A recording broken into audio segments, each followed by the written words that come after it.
Bayes University is in a league of its own. We're all about our people, processes, and technology. Bayes is one of the highly rated universities in Nigeria in terms of product quality standards. We don't just produce graduates, but groom people into employers of labor. And it has made us understand that learning is all about three things. We learn, we unlearn, and we relearn. Bayes University Hospital offers a range of specialized services equipped with the latest technology, manned by a team of trusted professionals. And now, our vision extends beyond our walls with the Baba Ahmed University in Kano following our lead. Join us at Bayes University and invest in your future today. Bayes University is the institution that you will get the best value for money education in Nigeria. Bayes University. Learn to live.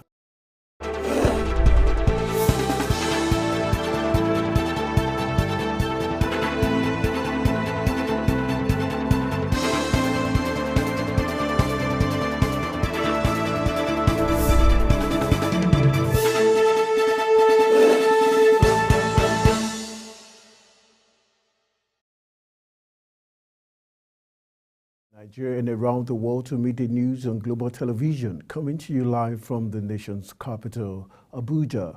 I am Anthony Momodu.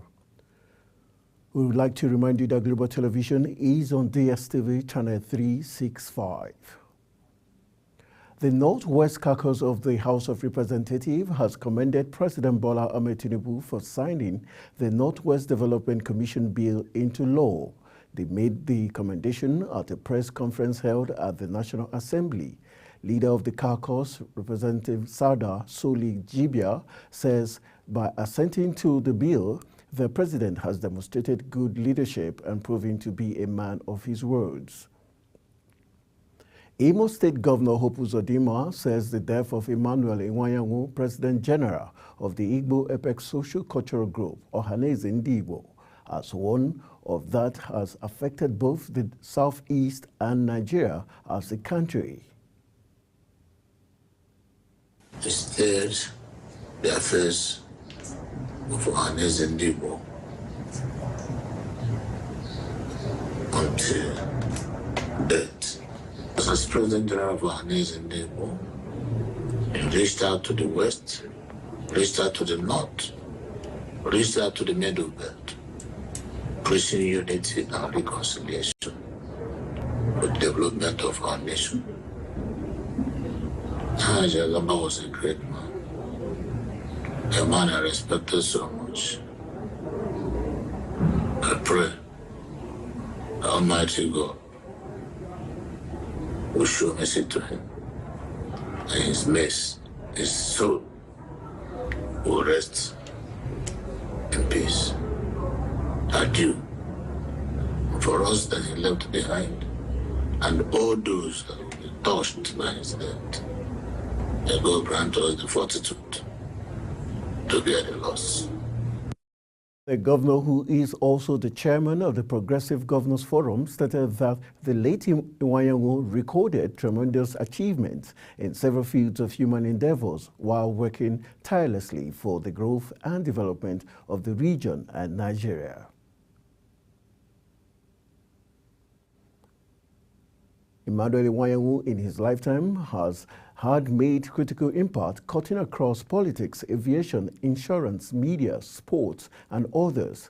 Emmanuel Iwuanyanwu in his lifetime had made critical impact cutting across politics, aviation, insurance, media, sports, and others. Kashim Shettima has employed Nigerians to shun the planned nationwide protest scheduled to begin on August 1st, 2024, saying it is time for unity and focused development in the country. The Vice President says protest has never been a solution for nations to solve their challenges, but rather an avenue for destruction of human lives and properties, even as he called for peace and unity.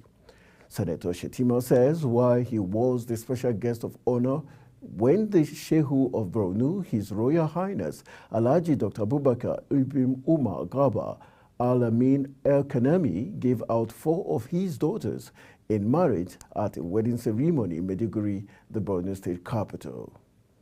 And still in the news, the All Progressive Congress has urged organizers of the planned August 1st nationwide protest to shelve its agitation to have President Bola Tinubu scrap the 1999 Constitution. The ruling party disclosed this after a closed-door meeting with the Forum of APC state chairmen to discuss the modalities of the proposed protest at the National Secretariat in Abuja. Samuel Odi has details. The protest, scheduled to hold from August 1st to 15th, has generated tension and mixed reactions among Nigerians in the past 2 weeks. The ruling party, through its national secretary, Senator Ajibola Bashiru, insists that for the renewed agitation to have the president dump the constitution which he vowed to protect will amount to a mission impossible course. The president alone does not have the power to dump the 1999 constitution. Bashiru's statement was a response to one of the 15 demands of the organizers of the proposed hunger strike protests. First, they said scrap the Nigerian constitution and replace it with a people-made constitution for the Federal Republic of Nigeria through a sovereign national conference followed by a national referendum. In the last 2 decades, the need to change the Nigerian constitution has become a hot debate among several state actors and elder statesmen. The ruling party therefore appealed to Nigerians and the organizers of the scheduled protest for August 1st to 15th to give Mr. President time to work on revamping the economy.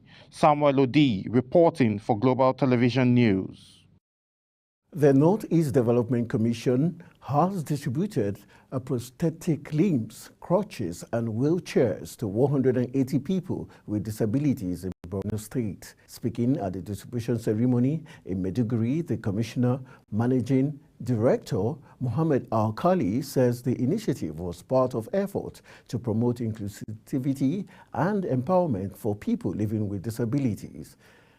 The Commission also gave 50,000 naira each to 350 beneficiaries for feeding and transportation back to their homes. The federal government has resumed work on dualization of uncompleted sections of the 375.9 kilometer Abuja-Kaduna-Zaria-Kano Highway. Minister of Works Dave Omahi stated this during the flag off of the completion works and handover of the 38-kilometer dual carriageway section of the road to Dangote Group.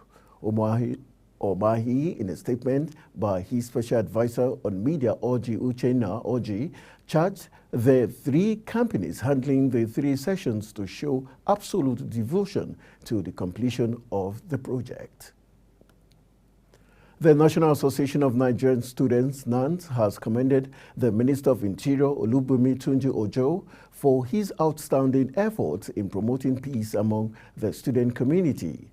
As the ongoing 84th Senate sitting of the association continues in Oyo State at the Polytechnic Ibadan, Oyo State, the Apex student body has taken time off to eulogize the Minister of Interior, Olubunmi Tunji Ojo, for his outstanding effort at promoting peace among the student community.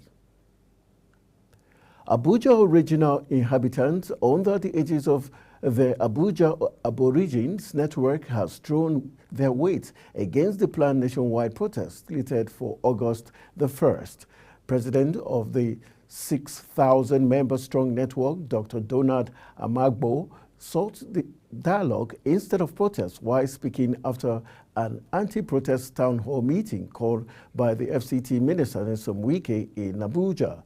Amagbo, who expressed total condemnation of the planned protest on behalf of thousands of his network members, stated that they were ready to resist the protest because it was calculated to cause anarchy and make Nigeria ungovernable. The Senate has expressed shock over the demise of the senator representing Anambra South, Ifeanyi Ubah. The news of Senator Ubah's death broke in the early hours. In a statement by its spokesman, Senator Yemi Aderemodu, the Senate described the deceased as a dedicated and committed lawmaker. Aderemodu says throughout his tenure in the Senate, Ubah demonstrated unwavering dedication to the progress and development of Anambra South and Nigeria as a whole. The senator representing Borno South Senatorial District in the National Assembly, Mohammed Ali Ndume, has urged President Bola Tinubu to beware of political liabilities who masquerade as political supporters.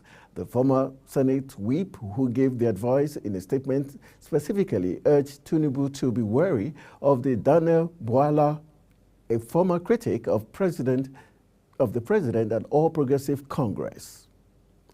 And still in the news, the Socio-Economic Rights and Accountability Project SERAP has filed a lawsuit against the Central Bank of Nigeria over an alleged failure to account for and explain the whereabouts of over 100 billion dirty and bad notes and other large sums of cash awaiting examination, which are kept in various branches of the CBN.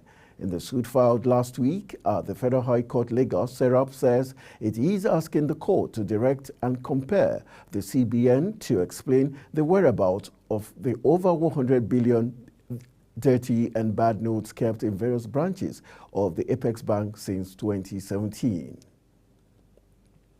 And still in the news, Folashade Tinubu Ojo, daughter of President Bola Tinubu, and Iyaloja, General of Lagos, has urged market women in Domusu Market, Lagos, to advise their children against participating in the planned August 1st hunger protest.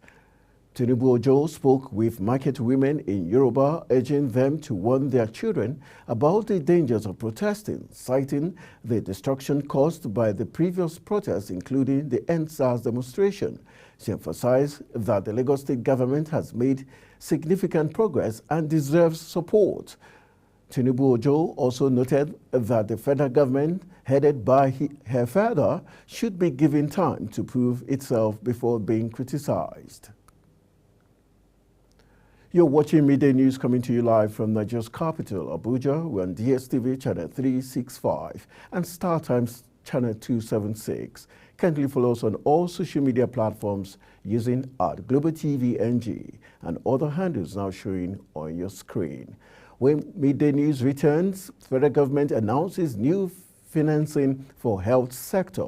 We will bring you these and other stories right after this break. Just stay with us.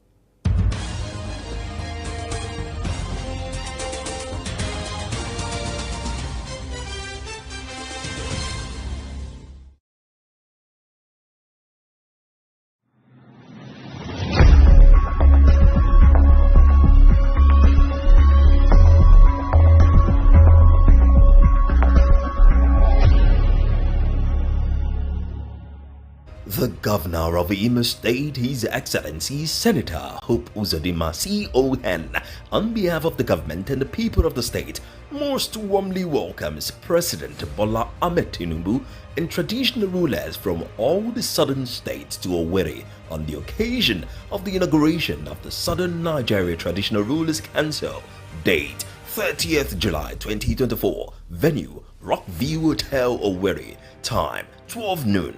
His Excellency is overjoyed that this historic inauguration is holden in Imo State and has pledged to avail our royal fathers all the support they require to make the occasion a huge success. Welcome to Imo, the Eastern Heartland and the home of hospitality. Signed, Chief Cosmas Iwu, Secretary to the Government of Imo State.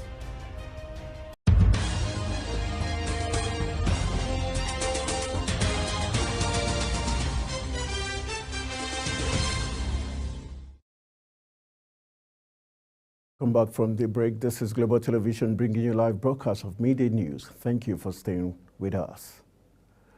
In business, the federal government says it has mobilized $2.2 billion in external finance for the Nigerian Health Sector Renewal Investment Initiative. This came as President Bola Tinubu approved the establishment of the sector-wide Coordinating Office Program Management Unit domiciled in the Office of the Coordinating Minister of Health and Social Welfare.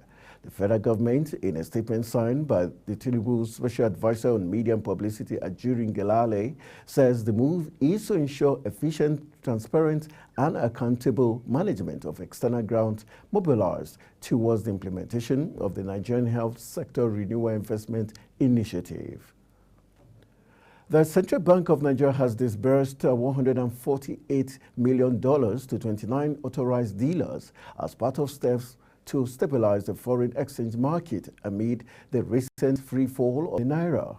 A statement posted on the Apex Bank website on Friday revealed the sales were made to the dealers on Monday, July 22nd and Tuesday, July 23rd, 2024, between an exchange rate of 1,470 naira to $1 and 1,510 naira to $1. According to the CBN, the authorized dealers include banks and BDC operators. A new report by the Nigerian Electricity Regulatory Commission has indicated that power distribution companies in the country made 291.62 billion naira in revenue in the first quarter of 2024. This is just as the power sector regulator has barred MBET from entering into new contracts. And still in the news, Japanese and U.S. defense chiefs and top diplomats held talks in Tokyo on further bolstering their military cooperation, including the upgrading the command and control of U.S. forces and strengthening American licensed missile production in Japan amid a rising threat from China. Secretary of State Antony Blinken and Defense Secretary Lloyd Austin joined their Japanese counterpart Yoko Kamikawa and Minori Kihara at the Japan-U.S. Security Consultative Committee known as 2+2 Security Talks to reaffirm their alliance following President Joe Biden's withdrawal from the November presidential race. The Livestock Reforms Committee will submit its report to President Bola Tinubu within the next 2 weeks. Co-chairman of the committee, Professor Atahiru Jega, who disclosed this after updating President Tinubu on the committee's activities at the State House Abuja, assured Nigerians that the committee's recommendations will provide a lasting solution to the lingering conflicts between farmers and herders.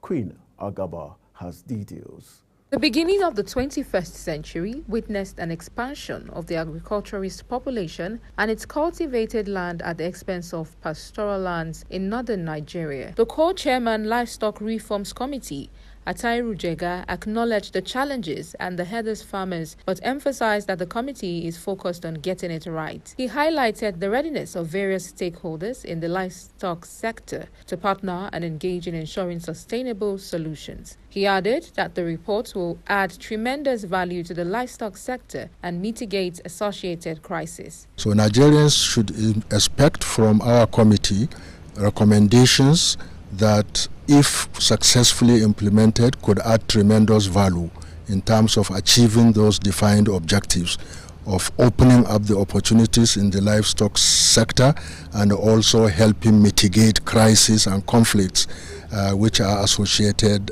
with this sector.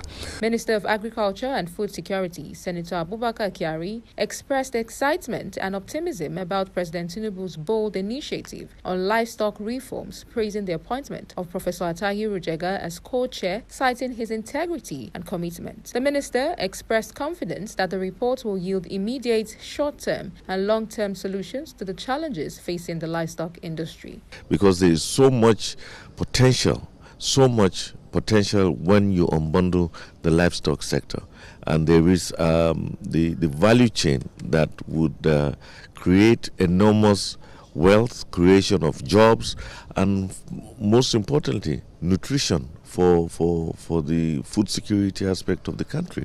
It is expected that the committee's recommendations will open up opportunities in the livestock sector while addressing conflicts. For Global Television, Queen Agaba reporting. Foreign former U.S. President Donald Trump has claimed there will be a major war in the Middle East and potentially a third world war if he does not win November's election. Trump met with Israeli Prime Minister Benjamin Netanyahu at his Mar-a-Lago estate in Florida, one day after Netanyahu met at the White House with President Joe Biden and Vice President Harris. The people of Venezuela are voting in a presidential election whose outcome will either lead to a seismic shift in politics or extend by 6 more years the policies that caused the world's a worst peacetime economic collapse. Polls open at 6 a.m. local time. The number of eligible voters is estimated to be around 17 million. Sunday's ballot also features 8 other candidates challenging Maduro, but only Gonzalez threatens Maduro's rule. In sport, Lorenzo Colombo scored 2 first-half goals. Marco Nasti netted the game winner to give AC Milan a 3-2 victory over English Premier League champion Manchester City at New York. Nasti's lifted Milan ahead to stay in the 78th minute. The 20-year-old Italian striker taking a centering pass from Belgian right wing Alexis Selemakers and firing an inside right foot blast into the goal. That's it on Midday News, which came to you live from Nigeria's capital, Abuja. We're on DSTV channel 365 and Star Times channel 276. Kindly follow us across all social media platforms using Global TV NG and other handles now showing on your screen. I am Anthony Momodu. Thank you for watching.